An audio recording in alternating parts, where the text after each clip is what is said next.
Alright, this is chapter number 11, coordination and response, and we were talking about hormones.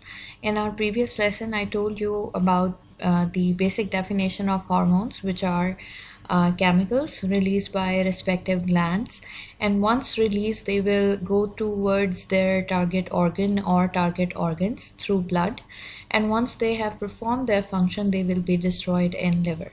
In today's lesson, we have to talk about hormones that are involved in regulation of blood glucose concentration. We have already studied about these hormones in previous chapters. The hormones which are involved here are insulin and glucagon. So how insulin work is actually there are receptors on the membrane. Once insulin attaches itself with its respective receptor on the cell membrane, it opens up the channels for glucose to enter into the cell.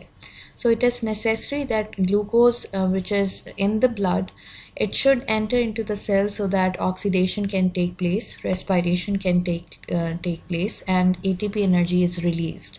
So you see, if insulin is not there, the channels for entrance of glucose into the cell won't open, and glucose would remain in the blood and would not enter into the cell.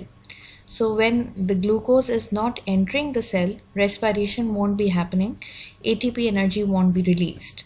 So we have also studied about the glucagon and insulin hormone functions with respect to negative feedback in the chapter of homeostasis. I told you there that once there is a stimulus, the respective receptors are stimulated, which initiate a corrective mechanism, and those corrective mechanism will bring about changes in a way that that stimulus will be corrected, and that factor, that variable, would come back to normal. So if there is high blood sugar level, it will promote the release of insulin from the pancreas. Once the insulin is released, it will stimulate glucose uptake from the blood into the cells. More insulin means more uptake of glucose into the cells, so that there would be more respiration, more oxidation of glucose, leading to more energy production.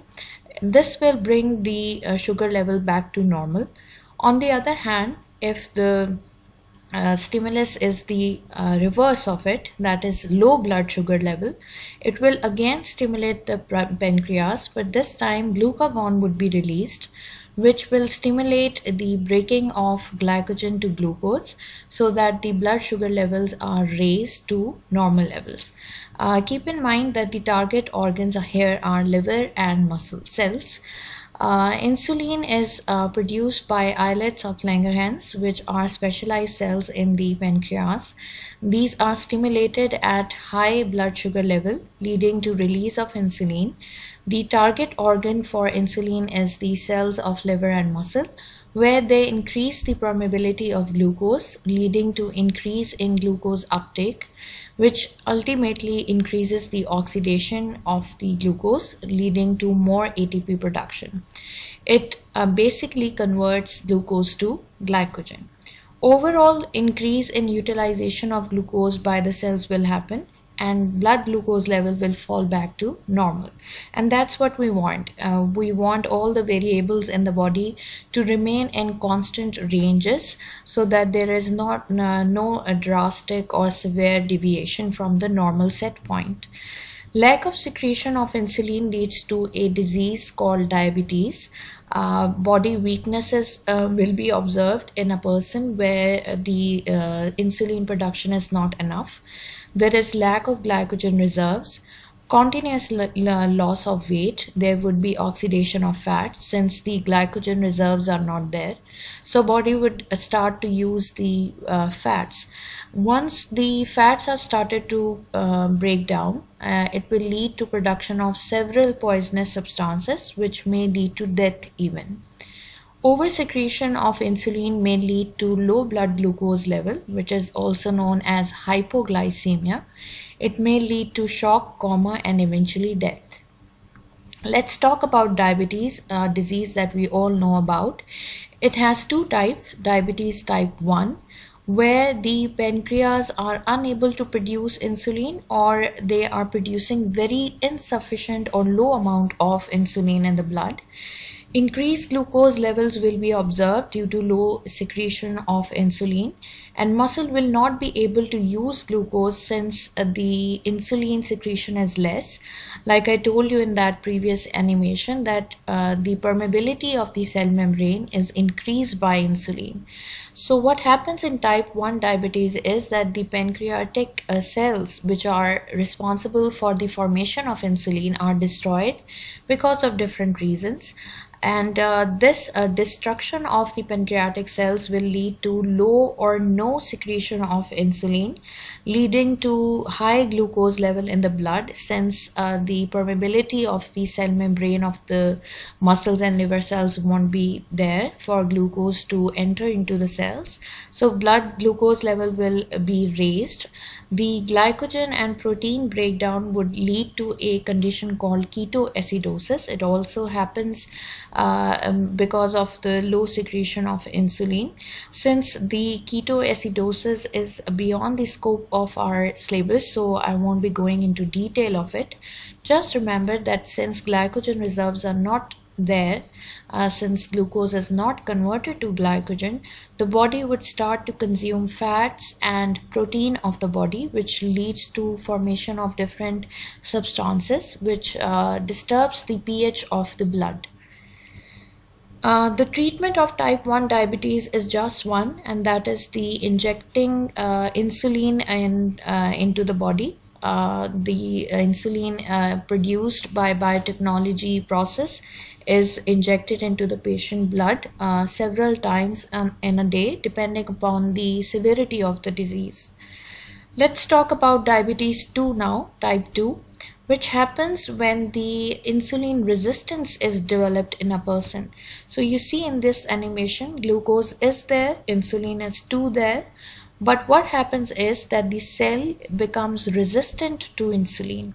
Despite the fact that the insulin is present in the blood, these cells will not respond toward it and will lead to hindrance of glucose molecules going into the cell. Glucose will not go into the cell, increasing the blood glucose levels.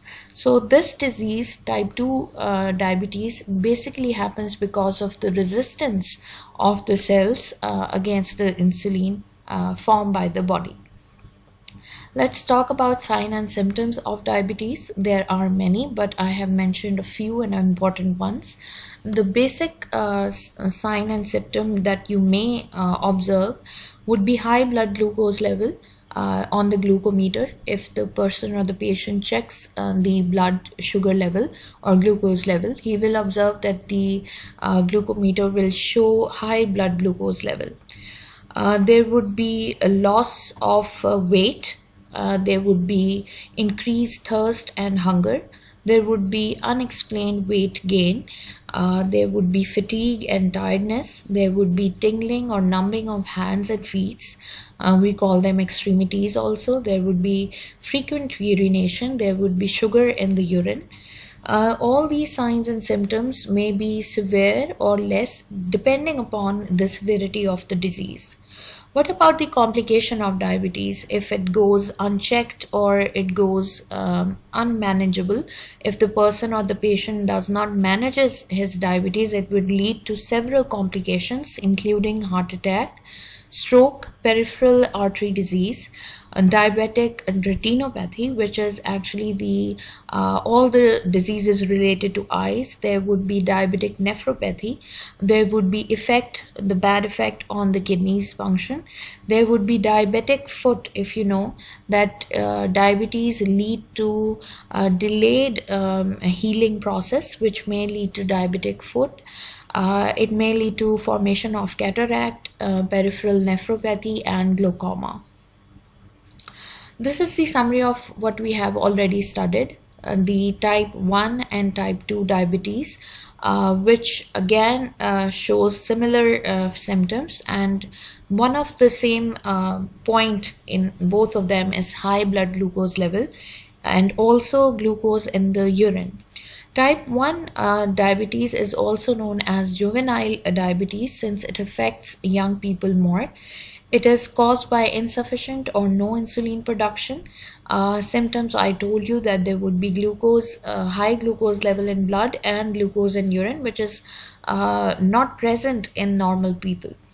The treatment includes daily injection of insulin, glucose intake to prevent glucose level to fall below normal. There would be regular urine test, regular check on blood glucose level through glucometer and different other tests.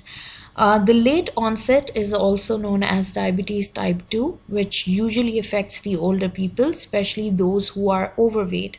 So you see obesity or the high weight, more weight can lead to onset of diabetes type 2, which is caused by failure of target cells to respond towards insulin. Like I told you that in this disease, insulin is there, but the target cells are becoming resistant towards insulin, so they do not respond towards it. The treatment or management includes monitoring of carbohydrate intake. We don't have to take direct glucose. The simplest sugars are more dangerous. We have to take complex carbohydrates which have low glycemic index. Insulin injections, in some cases, the injections are first taken in trial basis, whether the person is requiring more insulin or less, and the doctor would suggest whether how many units are to be taken depending upon the severity of the disease, like I told you before. This disease can also be managed by oral medications. There would be regular urine test, regular check on blood glucose level. So we all know that diabetes is not curable till now. It is somehow related to genes, and the genetic makeup of people are responsible for the cause of this disease, but there are some preventive measures that we can adopt to prevent it. The first preventive measure is to stay active. You need to make your daily work very active. There would be less chances of a person who's more active.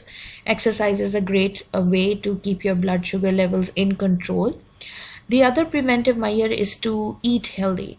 We have to substitute animal fat with vegetables or fruits, and we have to limitize the use of animal fat and can replace it with plant fats. We have to take those carbohydrates that have a low glycemic index, that they provide you less calories, they give you more energy over a prolonged period of time. The smoking and the use of alcohol can also decrease the chances of this disease, because both of them, smoking and alcohol, cause cardiovascular diseases. These cardiovascular diseases makes the person more at risk of acquiring diabetes.